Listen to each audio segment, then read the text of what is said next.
Discipline तीसरा point. मजदूर वो जिसको जबरदस्ती डिसिप्लिन में रखा जाता है। सर ये इतना बड़ा पॉइंट है ना डिसिप्लिन। मेरी 11 बजे क्लास थी यहां पे, मैं 10:15 बजे आ गया था, 10:15।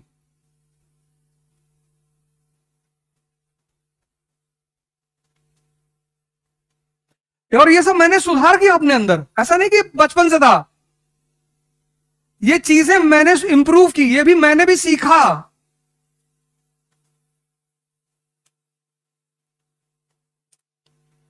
तो अगर मैं किसी से सीख सकता हूं, आप हमसे सीख लो। हम सब किसी ना किसी से सीखते हैं। इसीलिए तो जितने भी महान लोग हुए, सबसे पहले क्या ढूंढा जाता, इनका गुरु कौन था? बुद्ध खुद से थोड़ी एनलाइटेंड हो गए, किसी ने तो दिशा दी ना। डिसिप्लिन। हिटलर, ऑफिशियली हम कितना भी उसकी पॉलिसियों का विरोध करें, लेकिन पर्सनली जब हम उसको देखते हैं, सर उसका नियम था 3 बजे सुबह उठने का, वो कभी टूटा ही नहीं।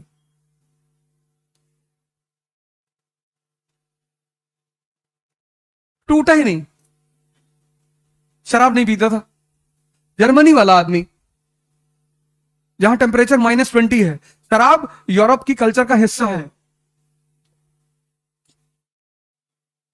इसलिए इस्लाम बड़ी जबरदस्त पकड़ पश्चिम यूरोप में नहीं बना पाया, क्योंकि वहां का व्यक्ति बिना शराब के जी ही नहीं सकता। सऊदी अरेबिया में इस्लाम पैदा हुआ ना, वहां जो आदमी शराब पिएगा, वहां का आदमी ओल्ड मॉन्क पिएगा, वो डेड मॉन्क हो जाएगा।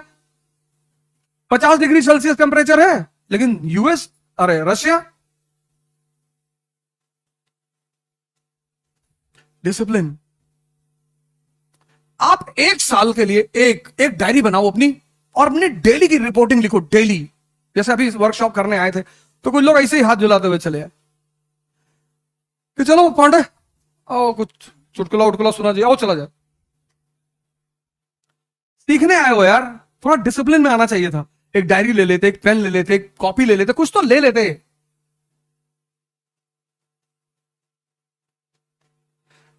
राहत इंदौरी को सुनने आए हो?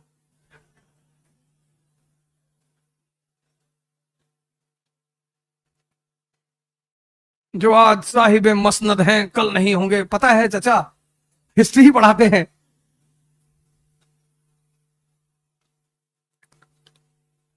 लेकिन अच्छे शायर है, अब तो बेचारे रहे नहीं थे, और बहुत अच्छे, बड़ा सरकार के विरुद्ध तंज कर रहा। एक कवि का, एक शायर का बहुत अच्छा काम माना जाता, करना ही चाहिए। प्रजातंत्र की सबसे बड़ी ताकत क्या है? अपोजिशन। एक किस्सा उन्होंने सुनाया, मुझे बड़ा अच्छा लगा। उन्होंने कहा, जब इमरजेंसी चल रही थी तो किसी मुशायरे में उन्होंने कहा कि सरकार चोर है, तो दूसरे दिन पुलिस वालों ने छापा मार दिया उनके घर पे। ये उन्होंने ही सुनाया। तो उन्होंने एसएचओ से कहा कि मैंने कहा है सरकार चोर है, लेकिन मैंने ये नहीं कहा कि कहां की चोर है। मैंने ये नहीं कहा कि भारत की चोर है, कि रूस की चोर है, कि ब्रिटेन की चोर है। मैंने ये नहीं कहा। तो सब इंस्पेक्टर ने कहा कि साहब आप हमको बेवकूफ समझ रहे हैं, हमको नहीं पता कहां की चोर है।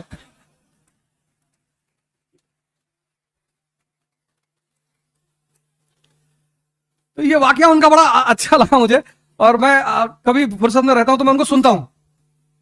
विद्वानों के, मतलब विद्वान जो लोग हैं ना, विद्वानों से कभी बैर मत करिएगा, कभी भी, कभी भी। पाकिस्तान के एक से एक उलेमा है, मैं उनको सुनता हूं, अच्छा लगता है मुझे। मैं बड़ी सारी बातें उनसे सीखता हूं।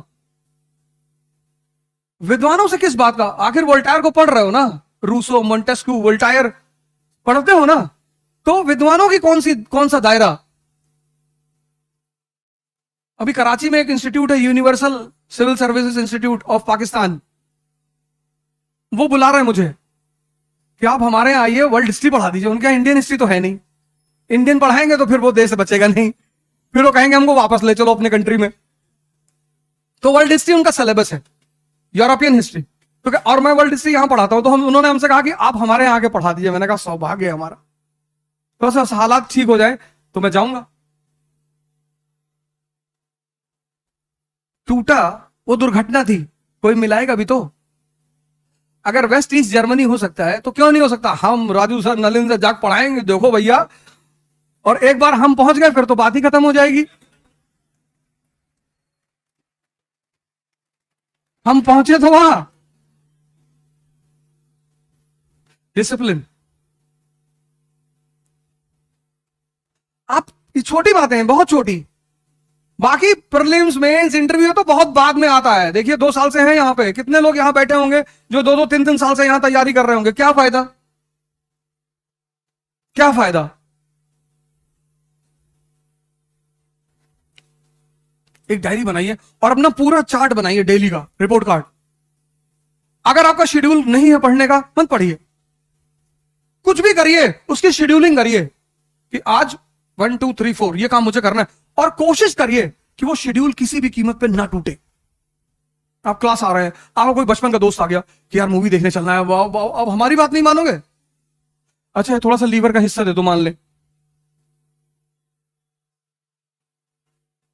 ऐसे बड़े सारे वाकयात होते हैं, अब हमारी बात नहीं मानोगे, अब यही सब होगा। अपने शेड्यूल को मत तोड़ो। तुम 1 साल ये बातें करके देखो, अगर तुम्हें रिजल्ट नहीं मिलेगा, मैं फिर आऊंगा दोबारा। तुम 1 महीने के अंदर अपने अंदर चेंज देखोगे। चौथी बात, ये तो सामान्य बातें रही, संघर्ष, मन और डिसिप्लिन। अब हम आ जाएं कुछ परीक्षा की तरफ। हाँ हाँ बिल्कुल।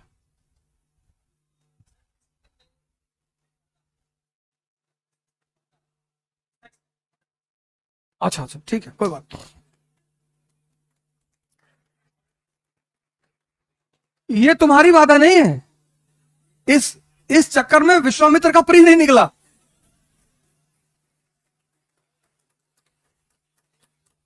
ये तो तुमने बहुत बड़ा मुद्दा छेड़ दिया। इस पे तो मैं 3-4 साल क्लास ले लूंगा, लेकिन लेकिन उसके लिए तुम्हें थोड़ा सा वेट करना पड़ेगा। मैं मैं आता हूं तुम्हारे कुछ। ये तुम्हारी बाधा नहीं है। विश्वामित्र भी आईएएस बन रहे हैं, तैयारी चल रही। फिर इंद्र का सिंहासन डोला। फिर इंद्र को लगा यार अब क्या होगा, तो इंद्र ने मेनका को बुलाया। मेनका ने उन्होंने कहा कि बहुत सीरियसली पढ़ रहा है, 15 घंटा डेली पढ़ रहा है ये। अरे बोली कोई बात नहीं, अभी उठा दूंगी इसको जाकर।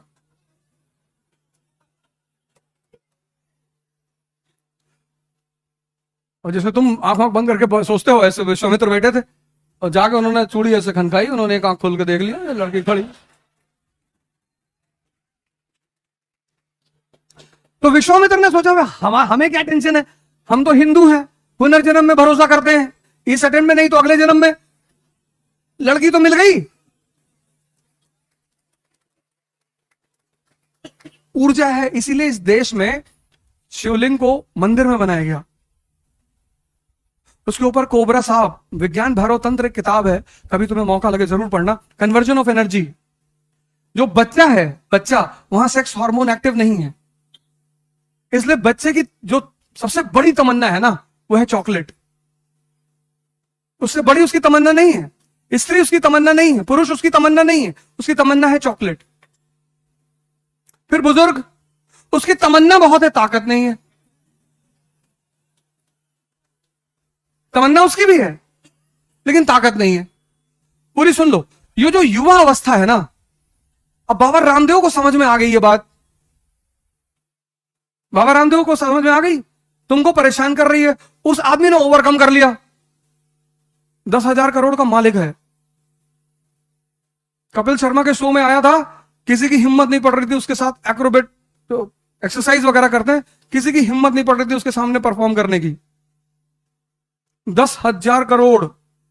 और कपिल शर्मा मुकेश अंबानी की बेटी की शादी में थाली उठाएंगे, बाबा रामदेव नहीं उठाएगा। मुकेश अंबानी की इतनी औकात नहीं है कि वो बाबा रामदेव से कहते कि मेरी बेटी की शादी में तुम थाली उठा लो, किसी गेस्ट को दे दो। मुकेश अंबानी की बेटी की शादी में एक बड़ी प्यारी घटना घटी। बॉलीवुड के जो कलाकार हैं उसको बुलाया उसने और कहा तुम लोग जितने भी गेस्ट आए हैं सबको सर्व करोगे। क्या संदेश दिया उस आदमी ने। पैसा होने से सब कुछ नहीं है, लेकिन यह बात वो सदगुरु से नहीं कह सकता था। ज्ञान सर्वोच्च है, तब भी था, आज भी है और कल भी रहेगा। वो बाबा रामदेव से मुकेश अंबानी नहीं कह सकते कि आप हमारे यहां गेस्टों का आदर करेंगे और उनको माला पहनाएंगे, उनको खाना सर्व करेंगे। नहीं नहीं नहीं, नहीं। क्योंकि शक्ति ही तो है।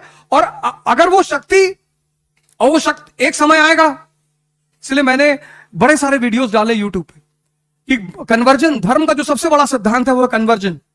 लेकिन एक है सूडो कन्वर्जन, खत्म। श्यामलाल बन गया शमशुद्दीन, नाम चेंज करने से थोड़ी कुछ होता है। श्यामलाल बन गया सैमुअल, लेकिन ये सूडो कन्वर्जन है। जो ओरिजिनल कन्वर्जन, अल्लामा इकबाल कहते हैं ना, कुछ बात है कि हस्ती मिटती नहीं हमारी। कौन सी बात? यही बात कि सिद्धार्थ इंद्रियों पे जी रहा है, और जो व्यक्ति इंद्रियों पे जी रहा है उसको जो इंद्रियों की विशेषताएं हैं वो प्रभावित करेंगी। अगर तुम्हें सेक्स प्रभावित कर रहा है तो तुम एक नॉर्मल इंसान हो। अब कुछ ज्यादा कर रहा है तो थोड़ा सा एबनॉर्मल हो,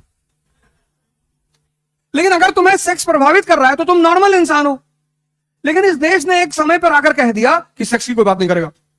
जैसे इस देश में अगर तुम सेक्स पे बात करो तो लोग तुम्हें रोक देंगे तुरंत, भाई साहब प्लीज, गंदी बातें कर रहे, करने के लिए मरे जा रहे हो।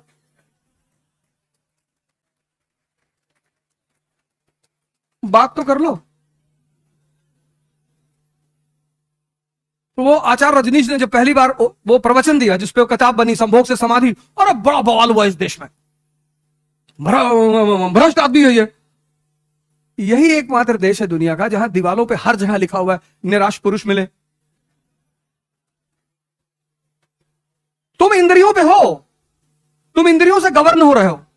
अगर तुम सदगुरु जैसे किसी गुरु के पास, किसी, मैं ये नहीं करो सदगुरु के पास, तुम्हारी चॉइस, तुम्हारी चॉइस, तुम्हारी पूरी तुम्हारी चॉइस, किसी ऐसे आदमी को तुम पकड़ो जो तुम्हें साधना करना सिखा दे।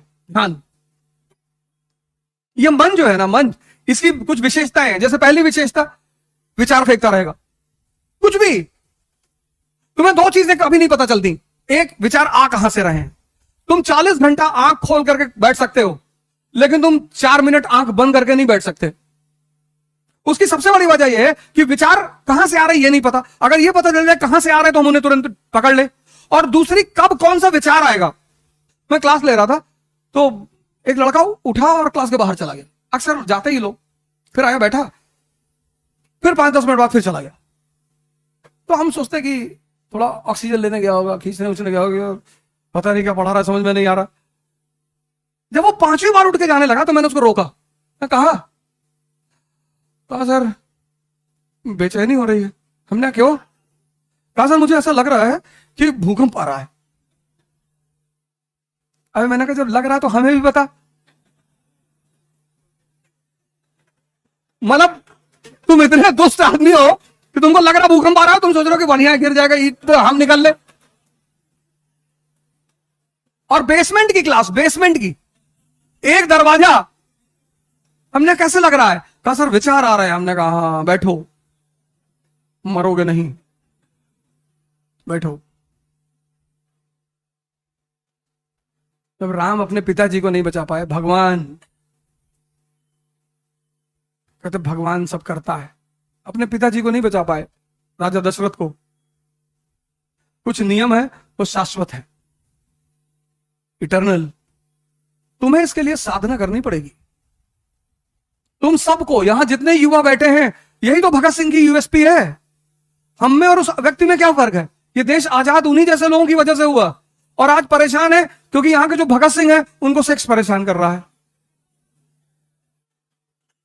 तुम ही तो हो भगत सिंह, जिसकी मां ने तुमसे पूछा कि बेटा शादी कर लो, तुमने कहा हम नहीं करेंगे, हमारी मां गुलाम है, हम शादी। तुम्ही ने तो कहा था, तुम ही तो युवा थे। और कौन था? तुम ही तो थे। फिर तुम ही थे जिसका 4 kg वेट बढ़ गया था मरने से पहले। तुम ही थे जिसने कहा था कि 15 पेज बचा उसको पढ़ लेने दो। और आज तुम कह रहे हो कि सेक्स परेशान कर रहा है। इसलिए ये देश परेशान हो रहा है क्योंकि यहां का युवा वो भटक गया, उसको रास्ता नहीं मिल पा रहा है। क्यों भटका? उसने जीवनियां पढ़नी छोड़ दी, उसने ऑटोबायोग्राफियां पढ़नी छोड़ दी।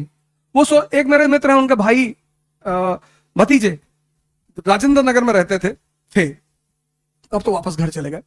तो उन्होंने मुझसे कहा कि अवध यार जरा उसको पैसा दे दो कुछ। हम पैसा लगा नहीं पाए, कुछ दे दो। तो हम उनके कमरे पे गए पैसा देने के लिए। तो वो कुछ हल्दी और शहद वहद लगाया हुआ था चेहरे पे।